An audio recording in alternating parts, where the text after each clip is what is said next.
Jumpa lagi di channel YouTube. Channel YouTube acak-acak. Channel YouTube yang jumlah penontonnya hanya beberapa biji. Tapi ya nggak apa-apa, namanya juga usaha ya. Terlebih usahanya ini adalah lebih untuk akhir-akhir ini lebih saya arahkan untuk edukasi. Jadi uh, seperti konten-konten sebelumnya, isinya adalah mengenai apa ya, sebenarnya kalau saya bilang itu adalah sudut pandang. Nah, dan dalam edisi kali ini saya alhamdulillah tadi siang dapat kenang-kenangan ya dari teman saya yang satu suku dengan saya, dapat kenang-kenangan berupa belangkon khas Madura. Kalau di Madura disebutnya belangkon bukan ya? Ikat kepala. Nah, kalau orang Madura bilang itu odeng, udeng. Orang Madura bilang udeng. Nah, seperti ini udeng khasnya orang Madura. Karena kebetulan saya sendiri juga orang Madura. Nah, jadi supaya nggak lupa dengan adat budaya. Baik, eh, dalam konten kali ini yang ingin saya bagikan ini adalah seperti yang dari tadi saya pegang, sebuah buku hijau, map hijau yang di dalamnya berisi mengenai dokumen muda. Dokumen muda untuk apa? Nah, teman-teman bisa lihat dokumennya seperti ini dan itu ada nama saya ya. Nah, ini adalah dokumen untuk uji kompetensi, isinya mengenai tentang materi-materi, yaitu materi untuk uji kompetensi wartawan. Nah, biasanya kalau yang kita kenal itu adalah UKW. Pejabat pasti banyak tahu lah ya.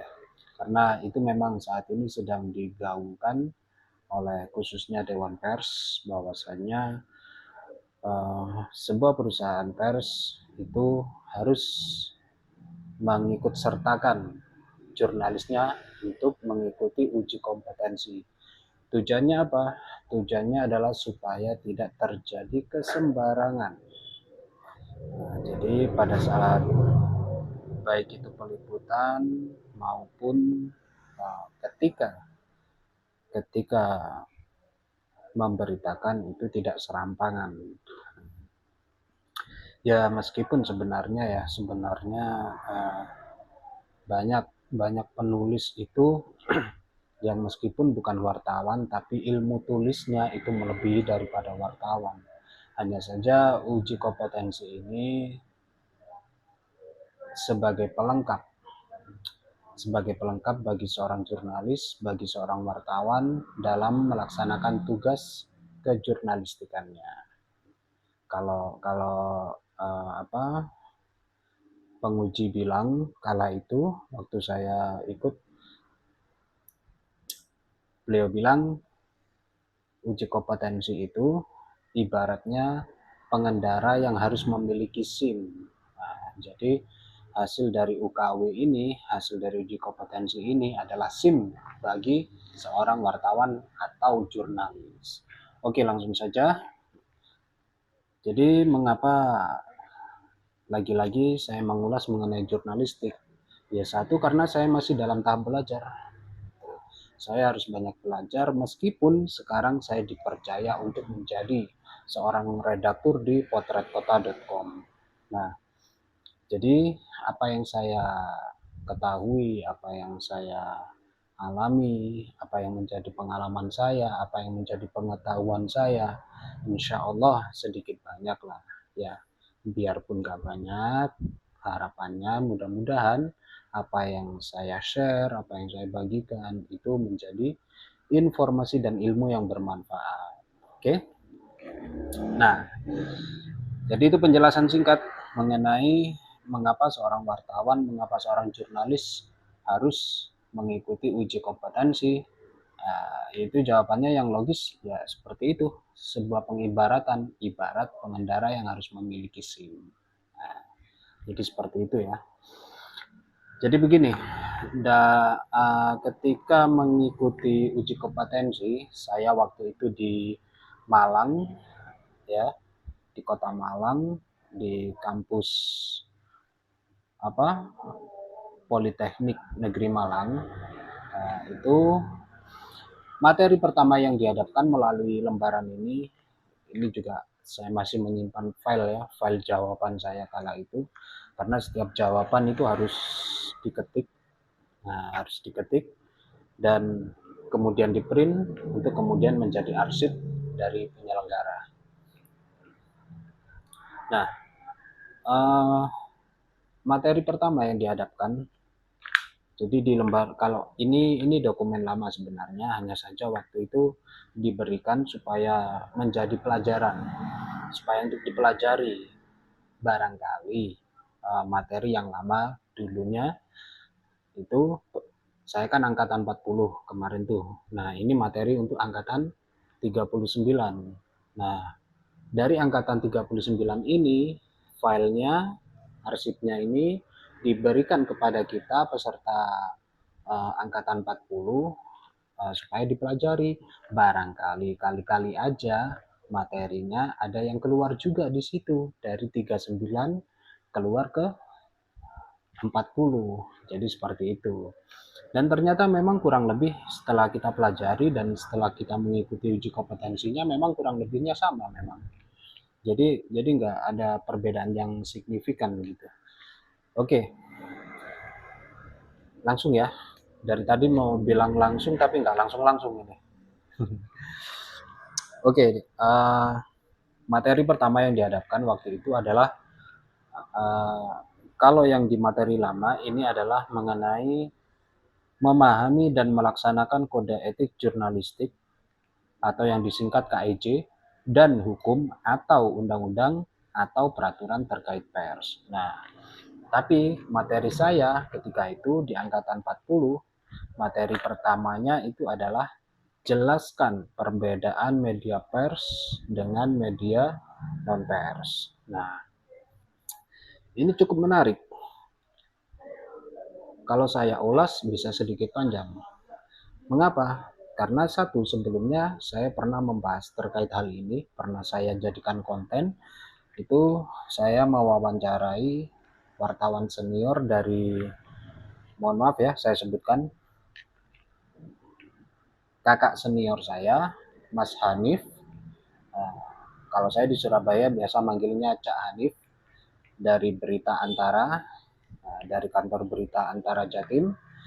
Itu pernah saya mengulas terkait ini, yaitu perbedaan antara media pers dengan media non pers. Hanya saja ketika itu yang saya angkat adalah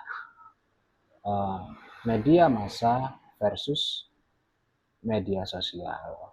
Ya sebenarnya sama dengan materi ini, dan alhamdulillah ternyata keluar ketika saya uji kompetensi. Jadi di materi pertama ini kita peserta seluruhnya untuk angkatan muda itu diminta untuk menjelaskan perbedaan apa itu media pers dan apa media non pers. Jadi untuk menjelaskan perbedaannya. Nah, saya sendiri waktu itu alhamdulillah dapat nilai 7. Oh sorry, ya, dapat nilai 7 terkait hal ini. Nah, di situ saya menjawab dari di materi pertama ini, jawaban saya adalah, saya bacakan ya.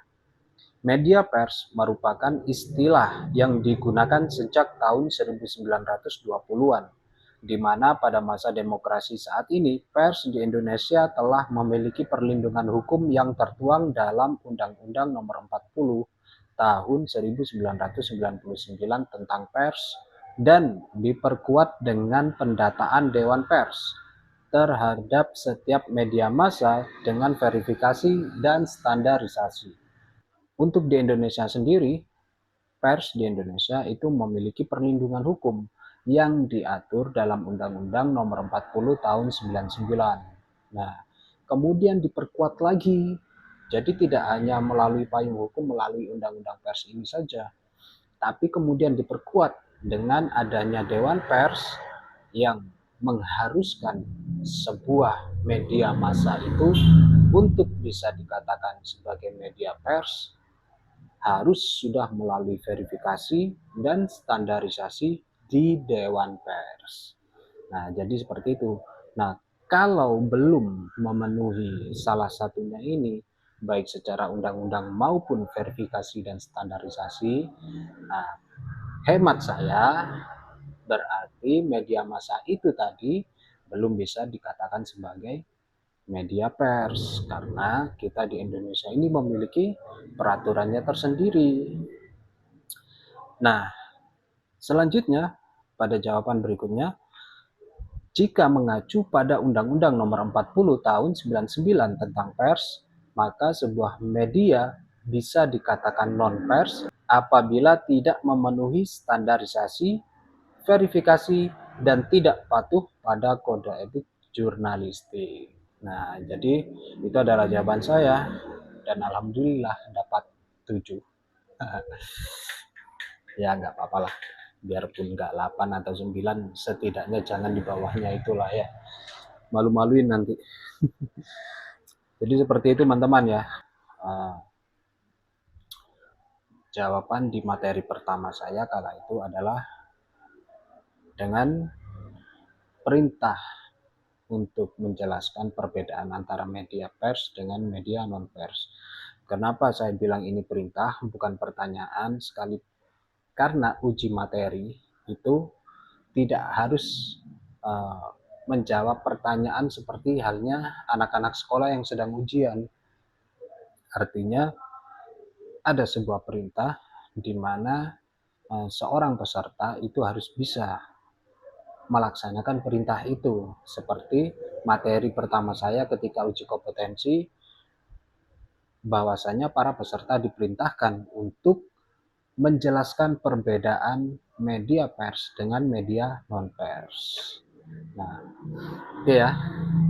Dan sebagai penguat, landasan daripada jawaban saya kala itu, saya juga melampirkan mengenai Undang-Undang Nomor 40 Tahun 99 tentang pers. Di situ saya mengutip Undang-Undang Pers itu sendiri ya, Undang-Undang Nomor 40 Tahun 99 tentang pers, di mana saya mengutip pada bab 1 ketentuan umum, yakni pasal 1 ayat 1 dan ayat 2. Tapi saya tidak melampirkan ayat 2-nya. Saya hanya mengambil dari ayat 1-nya. Apa lampiran ayat 1 yang saya lampirkan itu? Bunyinya adalah pers adalah lembaga sosial dan wahana komunikasi massa yang melaksanakan kegiatan jurnalistik meliputi mencari, memperoleh, memiliki, menyimpan, mengolah, dan menyampaikan informasi baik dalam bentuk tulisan, suara, gambar, suara dan gambar, serta data dan grafik maupun dalam bentuk lainnya dengan menggunakan media cetak, media elektronik, dan segala jenis saluran yang tersedia. Nah, jadi itu kutipan yang bukan kutipan ya, bunyi ayat yang saya ambil yang kemudian saya lampirkan pada jawaban daripada perintah pada materi pertama ketika uji kompetensi. Oke. Jadi pada materi pertama ini sebenarnya itu ada 8 poin, ada 8 perintah yang berkaitan langsung baik itu dengan persnya, baik itu dengan media persnya maupun personal persnya itu sendiri. Nah, jadi yang saya jelaskan dari tadi itu adalah poin 1 ya, dari materi pertama yakni poin 1, di mana kita harus menjelaskan perbedaan pers dan media non pers. Dan untuk poin kedua hingga 8 nantikan tayangan berikutnya.